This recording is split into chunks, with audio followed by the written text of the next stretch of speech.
یہ اس میں دونوں چیزیں ہو جاتی ہیں کہ بعض دفعہ تو ابھی ذکر چونکہ ابتدا کے اندر ہوتا ہے، اور شیطان کی جو محنت ہے وہ انسان کے اوپر نا بہت زیادہ مضبوط ہوتی ہے، تو اس کی وجہ سے ذکر کی ابتدا کے اندر بھی مطلب یہ گناہ وغیرہ چلتے رہتے ہیں، ٹھیک ہے۔ اور دوسرا کبھی یہ بھی ہوتا ہے کہ ذکر کرتے ہوئے اس کی توجہ میں، دھیان میں، اس کے آداب اور شرائط میں کمی رہ جائے تو بھی یہ کام ہو جاتا ہے، ٹھیک ہے۔ اور دوسرا سبق ہے تو اس کا یہ مطلب نہیں ہوتا کہ جب اگلا سبق مل گیا تو اس کا یہ مطلب نہیں ہوتا کہ پچھلا سبق مکمل ہو گیا اور اس سبق کے جتنے بھی اثرات یا برکات ہیں وہ حاصل ہو گئیں پوری کی پوری، بلکہ ذکر کا جو سبق دیا جاتا ہے نا اگلا، وہ ایک حسن ظن پر دیا جاتا ہے کہ شیخ کو یہ امید ہوتی ہے کہ چونکہ یہ طالب علم ہے، کہ شیخ کو یہ امید ہوتی ہے کہ بھئی یہ ماشاءاللہ مدرسے میں پڑھتے ہیں تو پڑھنے پڑھانے کا ماحول ہے، تو پڑھنے پڑھانے کے ماحول سے بھی انسان کو تقویت ملے گی، اور ساتھ میں ذکر کرے گا تو اس سے بھی انسان کی روح کے اندر نور اور روشنی پیدا ہوگی۔ تو اس لیے حسن ظن کی وجہ سے شیخ نا اگلا سبق دے دیتے ہیں کہ چلو پڑھنے پڑھانے کا ماحول اور پھر ذکر یہ دونوں مل جائیں گے تو انشاءاللہ تعالی بہتری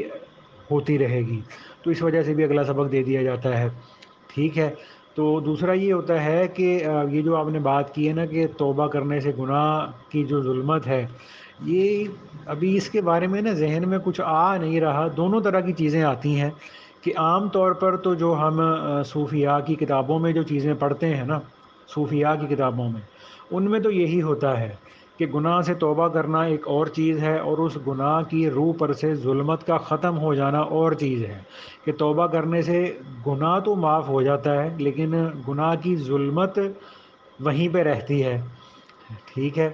تو یہ صوفیاء کی کتابوں کے اندر چیز ملتی ہے۔ حالانکہ اگر ایک بندہ یہ سوچے کہ اگر ایک بندے نے توبہ ہی کر لی، اللہ تعالیٰ سے معافی مانگ لی، رو لیا، دھو لیا، آئندہ کے لیے پکا سچا عزم کر لیا، تو اللہ تعالیٰ کی رحمت سے کیا بعید ہے کہ اللہ تعالیٰ نے گناہ تو معاف کیا ہے تو اللہ تعالیٰ اس گناہ کی ظلمت کو بھی روح سے دور کر دیں۔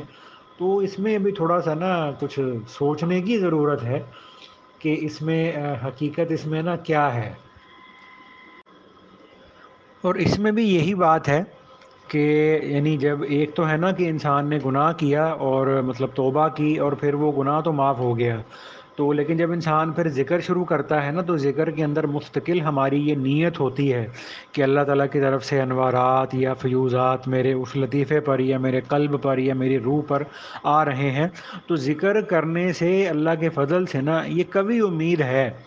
کہ اس گناہ کی جو ہے نا وہ ظلمت بھی اللہ کے فضل سے نا ختم ہو جائے گی، ٹھیک ہے۔ تو اللہ کے فضل سے یہ کبھی امید ہے، کیونکہ ہم نے ذکر کرنا ہے تو جتنے ہزار دفعہ بھی کرتے ہیں تو ساتھ میں ہم نے مستقل یہ نیت ہم نے رکھی ہوتی ہے کہ اللہ کی طرف سے فیض آ رہا ہے، ظلمت دور ہو رہی ہے،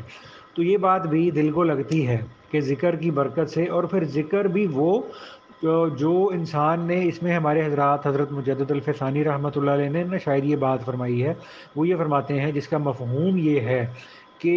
وہ ذکر انسان کے باطن، اس کی روح، اس کے دل، اس کے نفس میں تصرف کرتا ہے، جو ذکر اس نے کسی صاحب اجازت شیخ سے حاصل کیا ہوا ہو۔ تو اس لیے بظاہر اس میں یہ ہے کہ محض ذکر سے جو ہے نا وہ ظلمت نہیں ختم ہوتی، محض ذکر سے اللہ تعالیٰ کے فضل سے اجر ملتا ہے، ثواب ملتا ہے، ٹھیک ہے نا، اس کے اپنے اپنے فضائل ہیں، لیکن جو ذکر انسان نے اپنے شیخ سے اخذ کیا ہوتا ہے نا، اس سے سیکھا ہوتا ہے شیخ سے، وہ ذکر کے اندر ایسی قوت اور نورانیت ہوتی ہے کہ وہ ذکر انسان کی روح میں اور باطن میں نا تصرف کر کے اس کو انوارات سے بھر دیتا ہے، اور ظلمتوں سے اس کو جو ہے نا وہ بالکل پاک اور صاف کر دیتا ہے۔ اور دوسری یہ بات ہوتی ہے کہ یہ جو بات ہے نا کہ گناہ کی تو مطلب توبہ سے گناہ تو ختم ہو گیا، مطلب توبہ تو ہو گئی، تو لیکن ظلمت باقی رہتی ہے، تو یہ جو ظلمت باقی رہنے والی چیز ہوتی ہے نا کہ جی کسی مطلب یہ جو ہے نا ہم عام لوگوں کو نہ بتائیں، یعنی جو ایک عمومی لوگ ہیں نا ان کو تو بس ہم یہی بتائیں کہ بھائی تم نے انسان نے توبہ کر لی، اللہ نے سارے گناہ معاف کر دیے، اللہ نے دل کو بھی پاک کر دیا، صاف کر دیا، پچھلے سارے مطلب کھاتے صاف ہو گئے، اعمال نامہ پاک ہو گیا، اب نئے سرے سے آگے کام شروع کرو، ٹھیک ہے۔ تو یہ عوام الناس کے لیے تو یہ بات کرنی تھی، مطلب اتنی ہی بات ہونی چاہیے کہ ان کو یہ نہ کہا جائے کہ جی جو ہے نا گناہ کی جو ہے نا وہ ظلمت تو ابھی دل پر ہی ہے، تو اس کو اس انداز سے ترغیب دی جائے، اس کی حوصلہ افزائی کی جائے، اس کو موٹیویٹ کیا جائے کہ بس بھائی سارا کچھ ختم ہو گیا اللہ کے فضل سے، پاک ہو گئے ہو، صاف ہو گئے ہو، اب آگے نئے سرے سے کام شروع کرو۔ ہاں جو تھوڑے سے ذکر میں چلنے والے ہیں، جو تھوڑا سا تقوی والے لوگ ہیں یا سلوک میں تزکیے کی محنت میں لگے ہوئے لوگ ہیں، ان کو یہ چیز ہمیں بھرپور جو ہے نا وہ قوت کے ساتھ اس کی ترغیب دینی چاہیے کہ بھائی یہ صرف توبہ سے معاف نہیں ہوگا، بلکہ آگے پھر اپنے شیخ کی صحبت میں جاؤ اور شیخ سے توجہات بھی لو۔ ٹھیک ہے نا، اس میں جیسے آتا ہے نا کہ ہمارے مجدد ثانی رحمۃ اللہ علیہ نے مکتوبات میں یہ بات فرمائی ہوئی ہے کہ اگر انسان ظلمتوں کے پہاڑ لے کر بھی، اپنے دل پر ظلمتوں کے پہاڑ لے کر بھی شیخ کی مجلس میں جائے تو اللہ تعالیٰ کے فضل سے شیخ کی توجہ اور صحبت کی برکت سے ظلمتوں کے پہاڑ بھی انسان کے دل سے صاف ہو جاتے ہیں۔ لیکن پھر مجدد صاحب رحمۃ اللہ علیہ یہ بھی فرماتے ہیں کہ لیکن جو ظلمت دنیا کی محبت کی وجہ سے دل پر طاری ہوتی ہے وہ بہت مشکل سے دور ہوتی ہے۔ تو اس سے بھی تائید ہوتی ہے کہ اللہ کے فضل سے شیخ کی صحبت اور توجہ